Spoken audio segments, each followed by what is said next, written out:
चलिए, बिहार एकीकृत जल संसाधन प्रबंधन परियोजना, Bihar integrated water resource management project, इसके तहत किस नदी का पानी मोरवे, बासकुंड, अंजन और जो बाकी के जलाशय है उन लोगों तक पानी पहुंचाया जाएगा? ठीक है, तो पुनपुन नदी का पानी, कोसी नदी का पानी, महानंदा नदी का पानी, गंगा नदी का पानी या गंडक नदी का पानी? जल्दी से बताइए यहाँ पर में कौन सी नदी का पानी जो है यहाँ पर में लिया जाएगा और इन जलाशयों तक पहुंचाया जाएगा? ठीक है, 3411 लाइक्स आप लोगों ने कर दिए फ्रेंड्स। जल्दी जल्दी से 5000 के करीब हम लोगों को लेकर जाना है इस लाइक्स को। जल्दी से आप लोग सभी लोग एक साथ योगदान देते रहेंगे। ठीक है, फिर मैं आप लोगों की रिवीजन भी करवाऊंगा आज। ठीक है, जो पिछले 2 लेक्चर हम लोगों ने किए हुए हैं उनसे रिलेटेड रिवीजन भी हम लोग करने वाले हैं। ठीक है,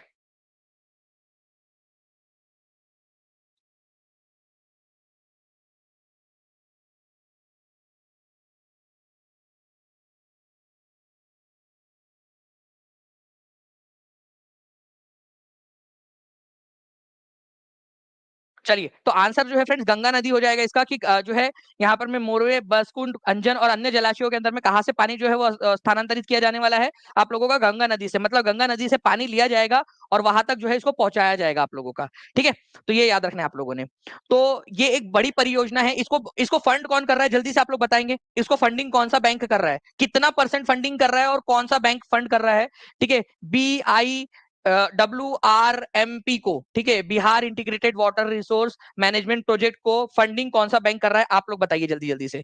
ठीक है, चलिए, तो ये एक बहुउद्देशीय आप लोगों की योजना है, बड़ी योजना है और बिहार आगे बढ़ रहा है।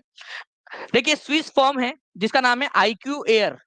ठीक है, इसके द्वारा प्रकाशित एक रिपोर्ट के अनुसार, ठीक है, जो अभी मार्च में आई है ये रिपोर्ट, मार्च 2024 में, इसने 2023 का डेटा अभी मार्च 2024 में रिलीज किया है। इसके अनुसार कौन सा शहर दुनिया का, ठीक है, सबसे प्रदूषित शहर के रूप में उभरा है? पूरे दुनिया का सबसे प्रदूषित शहर बोला है उसको, जितनी भी उन्होंने दिए ना उसमें से सबसे प्रदूषित शहर बताया है उन्होंने। बताइए, जल्दी जल्दी से आंसर कर देंगे आप सभी लोग, इस पर्टिकुलर क्वेश्चन का आंसर क्या होगा? देखिए, IQ एयर, इसके अनुसार दुनिया के जो 10 सबसे प्रदूषित शहर है ना उनमें से 9 इंडिया में है। ठीक है, और इसमें से भी सबसे ज्यादा जो प्रदूषित है, सबसे ज्यादा प्रदूषित, वो बताया गया है बेगूसराय को आप लोगों का। ठीक है, तो याद रखना आप लोगों ने, बेगूसराय, बिहार का बेगूसराय जो है वो दुनिया का सबसे जो है पोल्यूटेड मेट्रोपॉलिटन, मतलब सबसे पोल्यूटेड, सबसे जो है यहाँ पर में पोल्यूशन वाला महानगर जो है घोषित किया गया है। ओके, बेगूसराय बिहार का सबसे मोस्ट पोल्यूटेड मेट्रोपॉलिटन। अब देखो यहाँ पर में इसका मतलब क्या होता है, इसका मतलब ये है कि भाई बड़े जो शहर है, ठीक है, उनकी कैटेगरी के अंदर में बेगूसराय सबसे ज्यादा जो है यहाँ पर में पोल्यूटेड है।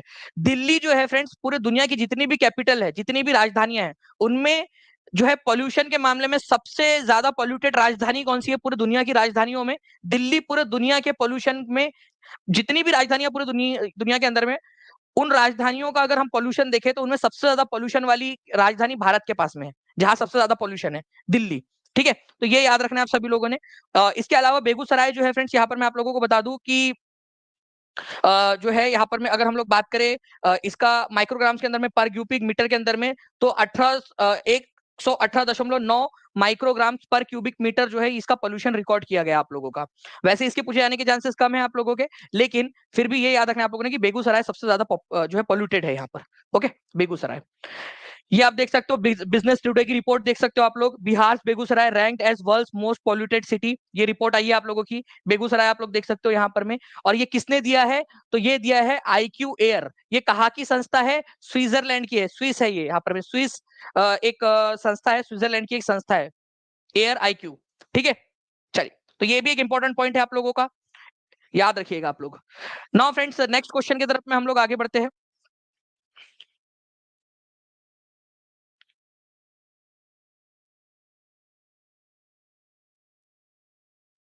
अब देखिए, एक इंपॉर्टेंट क्वेश्चन आप लोगों के लिए। ठीक है, बिहार सरकार ने किस संगठन के सहयोग से जलवायु लचीला और कम कार्बन विकास मार्ग पर रणनीति दस्तावेज विकसित किया है?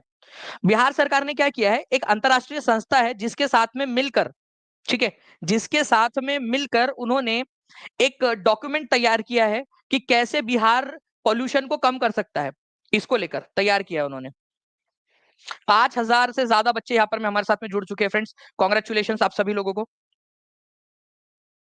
और कल मैं आप सभी को बता दूं, कल हम लोग पूरा इंडियन नेशनल मूवमेंट कंप्लीट, ठीक है, यहां पर मैं स्टार मार्क कंप्लीट करने वाले हैं, कंप्लीट एकदम।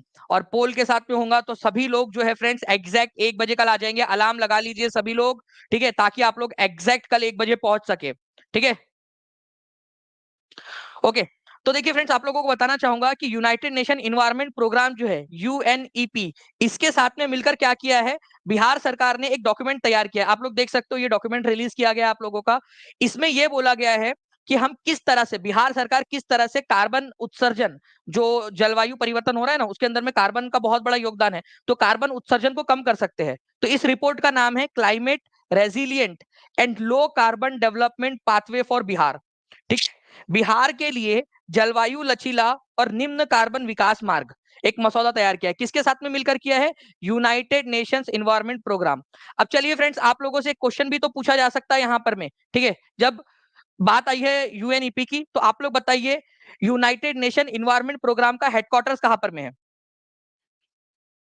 सभी लोग बताएंगे जल्दी जल्दी से।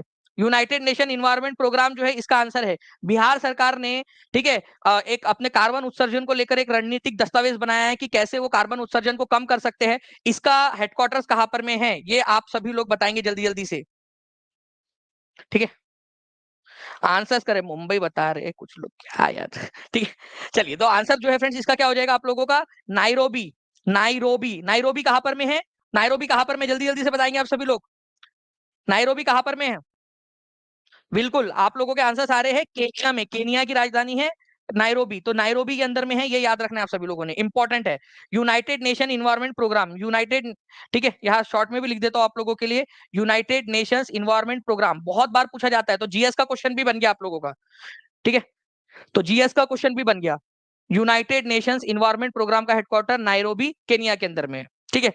आईयूसीएन का मैंने बताया था आप लोगों को कुछ दिन पहले, international union of, international union for conservation of nature, ठीक है, आईयूसीएन का, याद आ रहा है आप लोगों को, ठीक है। ग्लैंड स्विट्जरलैंड के अंदर में है, ठीक है, ग्लैंड स्विट्जरलैंड के अंदर में, ओके, लिख देता हूं ताकि आप लोगों की रिवीजन हो जाए, ग्लैंड स्विट्जरलैंड के अंदर में, ठीक है, स्विट्जरलैंड के अंदर, ये भी आप लोगों ने याद रखना है, ठीक है, चलिए। तो B is the correct answer यहां पर मैं आप लोगों का। एक और पॉइंट है फ्रेंड्स आप लोगों के लिए, प्लीज इसको भी याद रखिए, इसी क्वेश्चन के साथ में जोड़कर आपको पढ़ाना चाहता हूं, इंपॉर्टेंट वाला क्वेश्चन है, इसको ध्यान रखिएगा आप सभी लोग। हमारे भारत का, इंडिया ने, ठीक है, टारगेट कब का रखा है, टारगेट कब का है इंडिया का, नेट जीरो कार्बन का, net zero carbon, carbon emission का, ठीक है, नेट जीरो कार्बन इमिशन का टारगेट कब का रखा हुआ है हमने, ये आप लोग बताएंगे जल्दी जल्दी से बताइए। नेट जीरो कार्बन, इसका मतलब ये होता है कि जितना हम लोग कार्बन डाइऑक्साइड उत्सर्जित करेंगे, उतना पेड़ पौधों की मदद से, ठीक है, या बाकी जो संसाधन है उसके मदद से जो है सोख भी लेंगे, तो इसको बोलते हैं net zero carbon emission, net zero emission बोला जाता है, ठीक है। चलिए, लिख के बता दीजिए आप लोग सभी लोग, कब तक का टारगेट है हमारा। तो हमारा जो टारगेट है फ्रेंड्स, ये है 2070 तक का, कि 2070 तक हम लोग बन जाएंगे। ये बहुत ही इंपॉर्टेंट जीएस का क्वेश्चन है आपका, एक जीएस का क्वेश्चन मैंने यहाँ पर मैं आप लोगों के लिए जोड़ दिया, ताकि आप लोग इसको भी याद रख सके। तो ऐसे ही फ्रेंड्स आप लोगों के लिए जो जो भी जहां जहां इंपॉर्टेंट होगा, आप लोगों को बताना, मैं वो चीज भी आपको बताता जाऊंगा, तो सभी लोग लिख देंगे। और आप लोगों को बताता हूं कि कल जो है फ्रेंड्स, आप लोगों ने, जो मैंने कमेंट्स में आप लोगों से कहा था कि क्वेश्चंस पूछने एक दूसरे से, आप लोगों ने बहुत ही बेहतरीन तरीके से जो है फ्रेंड्स उसको पूछा है। काफी सारे बच्चों ने इंटरेस्टिंग सवाल पूछे, जो मैंने यहाँ पर जैसे मान लो ये पूछा है, तो बच्चों ने वो बीच बीच वाले सवाल भी पूछे, कई सारे बच्चों ने आंसर किए। तो आज भी आप लोग वो एक्टिविटी करोगे, आप लोगों को जो है, जो जिन लोगों ने जो है वो सवाल पूछे थे, उनको हार्ट भी दे दिया गया था। तो आज भी आप लोग सवाल पूछोगे, ठीक है, एक दूसरे से, और जवाब दूंगा, और वो जो बच्चे एक्टिविटी कर रहे हैं वो आगे बढ़ेंगे, ये आप लोग जान लीजिए इस चीज को। चलिए, आगे बढ़ते हैं हम लोग फ्रेंड्स। केंद्र सरकार ने वित्त वर्ष 2025 के लिए मनरेगा मजदूरी में 3 से 10% की वृद्धि की है। चलो कोई बात नहीं भाई, 3 से 10% की वृद्धि यहाँ भी हुई, कुछ नहीं बना तो मनरेगा में मजदूरी कर लेंगे। तो बताओ कि इस अधिसूचना के बाद में 2024-25 में बिहार में मनरेगा मजदूरों को कितना मिलेगा, ठीक है, कितने रुपए दिहाड़ी मिलेंगी, ठीक है। तो पूरे भारत के लिए 3% से 10%, अलग अलग राज्यों के लिए अलग अलग जो है इसको तय किया गया है। मैं आपको बताना चाहता हूं, बिहार के अंदर में 7.5% की बढ़ोतरी की गई है, 7.5% की, प्लीज इसको नोट डाउन करेंगे आप सभी लोग। परसेंटेज के मामले में अगर पूछे कितना परसेंट किया गया है, ठीक है, तो पूरे भारत में 3 से 10%, बिहार के लिए 7.5% की बढ़ोतरी हुई है, 7.5% की। ये याद हो गया आप लोगों को। अब मैं आप लोगों से यहाँ पर मैं पोल